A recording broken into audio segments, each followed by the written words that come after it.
Dring, une notification tombe et boum, la concentration s'envole instantanément. On connaît tous ça, non? L'objectif de notre décryptage d'aujourd'hui, c'est d'explorer un vrai changement de paradigme. Comment passer d'une relation où on subit nos appareils, une relation purement réactive, à une véritable maîtrise proactive? C'est un défi passionnant, honnêtement, parce que ça touche au cœur de notre quotidien et ça détermine la qualité même de notre attention. Et pour bien planter le décor, on va commencer avec un chiffre qui fait réfléchir. 60%. En fait, plus de 60% des gens laissent toutes les notifications de leurs appareils activées par défaut. Alors qu'est-ce que ça implique concrètement? Eh bien, ça crée tout simplement un environnement de distraction permanente. C'est un peu comme si on essayait de travailler dans une pièce où quelqu'un vient nous tapoter sur l'épaule toutes les 3 minutes. Forcément, c'est juste impossible de se concentrer.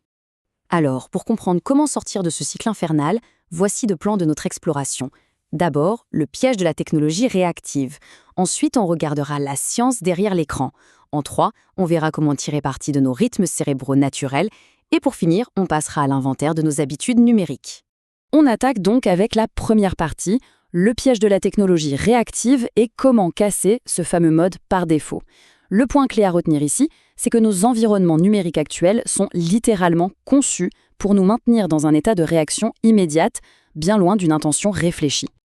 En gros, il y a vraiment deux salles, deux ambiances. D'un côté, on a l'utilisation réactive, celle par défaut, c'est le chaos total. La lecture automatique des vidéos qui s'enchaînent, les alertes qui vibrent sans arrêt et les onglets du navigateur qui s'accumulent à l'infini.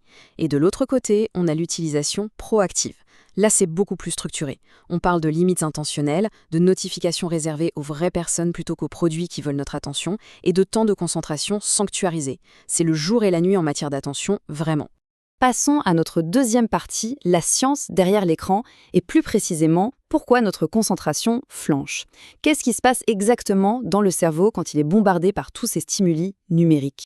C'est là qu'intervient une notion fascinante, le changement de tâche. Les travaux de la chercheuse Gloria Mark montrent très clairement que garder plein d'onglets ouverts, ce n'est pas juste un bureau virtuel mal rangé. En fait, ça pousse activement le cerveau à zapper d'un sujet à l'autre sans arrêt. Et le résultat, c'est que ça fragmente l'attention de façon assez sévère, ruinant au passage notre capacité à rester profondément concentré sur une seule idée. Et tout ce morcellement mène tout droit à un phénomène très sérieux qu'on appelle le technostress. L'experte Monideepa Tarafadar, entre autres, valide totalement cet impact psychologique négatif. On a tous déjà vécu ce syndrome de la vibration fantôme, non? Ce moment où on est persuadé que le téléphone a vibré dans la poche alors que pas du tout, ou encore cette grosse sensation de fatigue après avoir jonglé avec des dizaines d'alertes toute la journée. Cet épuisement est un vrai stress, causé par l'intrusion constante des appareils dans notre espace mental. D'ailleurs, si on regarde de plus près les chercheurs qui ont posé les bases de ce domaine, on retrouve Gloria Mark avec ses travaux sur le changement de tâche, Monideepa Tarafadar qui décortique le fameux technostress et Sabine Sonntag qui s'est penchée sur le détachement psychologique.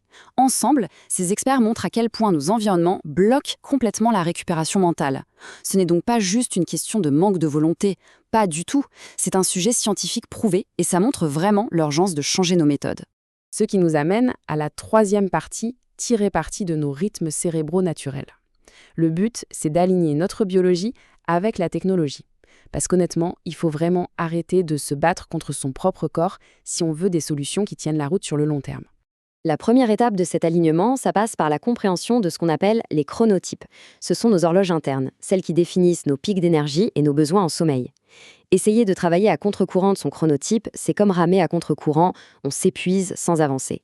Donc, avant même de s'en prendre à nos écrans, identifier son rythme naturel permet de placer les tâches compliquées pile au moment où l'énergie est à son max, loin des distractions.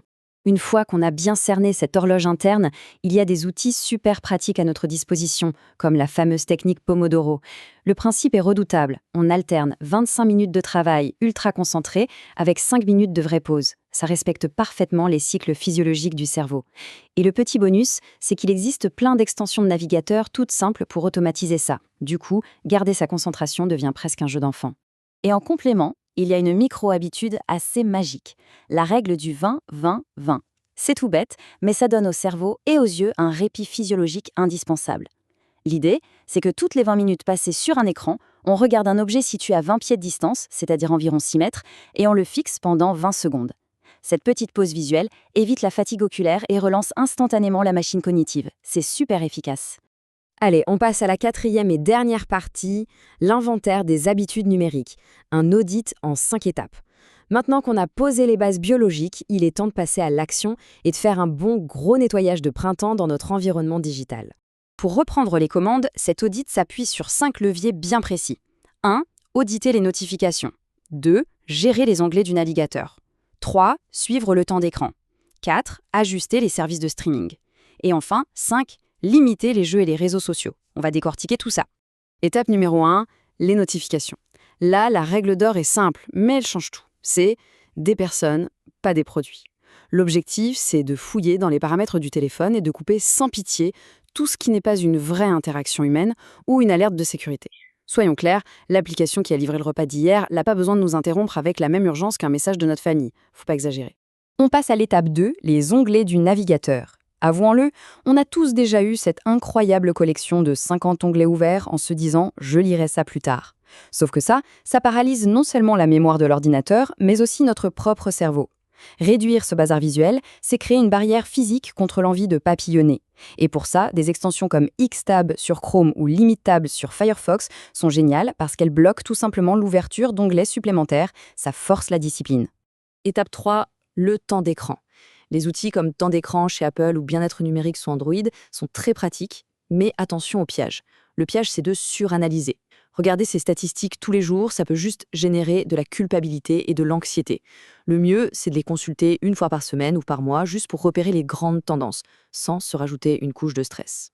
Étape 4, les services de streaming. Là, c'est absolument crucial d'aller désactiver la lecture automatique sur les plateformes comme Netflix ou Hulu. Pourquoi ? Tout simplement parce que ces algorithmes sont conçus pour exploiter notre fatigue du soir. Ils lancent l'épisode suivant sans qu'on ait rien à faire. En coupant ça, on recrée une petite friction. Juste ce qu'il faut de temps pour que notre cerveau reprenne les commandes et décide consciemment si on veut vraiment continuer à regarder ou si on ferait mieux d'aller dormir. Et enfin, l'étape 5, les jeux et les réseaux sociaux. Ce sont des environnements littéralement conçus pour captiver l'attention à l'infini. La parade la plus efficace, c'est de mettre en place des limites de temps strictes, directement via les réglages du smartphone ou les contrôles parentaux des consoles. Avoir des blocs de temps bien définis empêche le scroll infini ou les parties qui s'éternisent machinalement. Ça redonne un contrôle volontaire et c'est vraiment libérateur. D'ailleurs, pour ceux qui voudraient creuser un peu plus comment reprogrammer tout ça, il y a quelques lectures incontournables tirées de nos sources. On pense au livre Rewired de Carl Demarcy, à Stolen Focus de Johanna Hari ou encore à Indistractable de Nir Eyal. Johanna Hari souligne un point super important. Notre attention n'est pas juste perdue parce qu'on manque de discipline.